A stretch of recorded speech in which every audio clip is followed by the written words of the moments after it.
The resilient culture provides evidence-based framework for individuals, leaders, teams and organizations to actually establish resilient habits in their working life. The Resilient Culture really is a book which aims to help organizations, institutions, nonprofits face the challenges of the time. So I think it's clear if we look into the future, doesn't look like it's going to get any easier anytime soon. So we know that there's a number of challenges, acceleration, AI, uncertainty, stress coming, and we cannot just as individuals try to respond, or just as teams, or just as leaders, but really we have to find a way for a whole system to respond.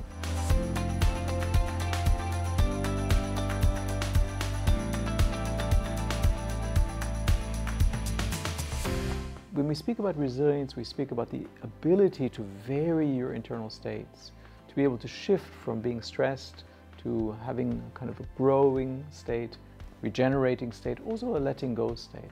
That these states are very important, and this ability to shift and navigate through these four states is actually what we mean when we speak about resilience. So when we talk about the term resilience, we actually talk about resilient culture. That's what we want to establish. So we don't want to only refer to the individual as the one who can, learn how to be resilient, but focus more on the whole organization. And I think that is something that is so wonderful, that a whole organization can flourish and can establish resilient habits.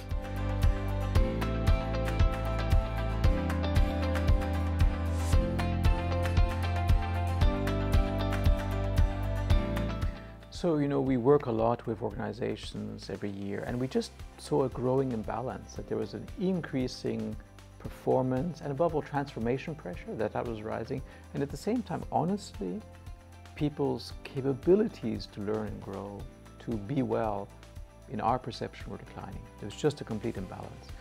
Well, actually, the idea to write this book, I would say somehow started in 2009 when we founded Avaris.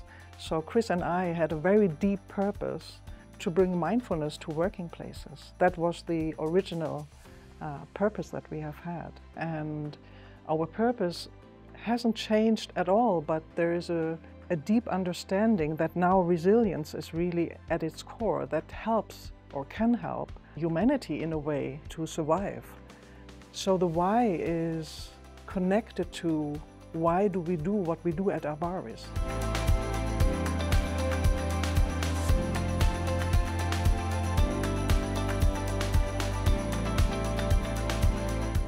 And I think what is interesting is that since we are working evidence-based, we developed a resilience screening.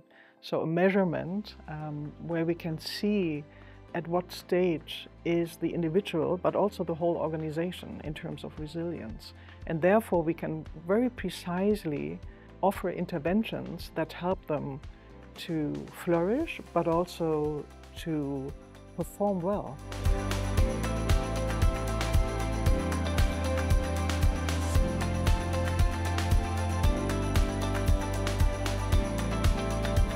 So I think one has to be realistic. If we want to develop any skills, we have to practice it. And we show how you can practice skills at the individual level, at the team level, and at the organizational level. And that's crucial. So we've identified real skills and practices that can cultivate these skills at the organization level. And we train skills, resilient skills in different areas. One is the physical area, which is the body, our sleep, our nutrition. And then we have a mental, emotional level, where it's more about focus, emotional regulation, positive outlook, and then also on a social level. But it's a training, it's very practical, it's nothing mystical. I think that's how we step by step establish these habits in the organization and in the culture.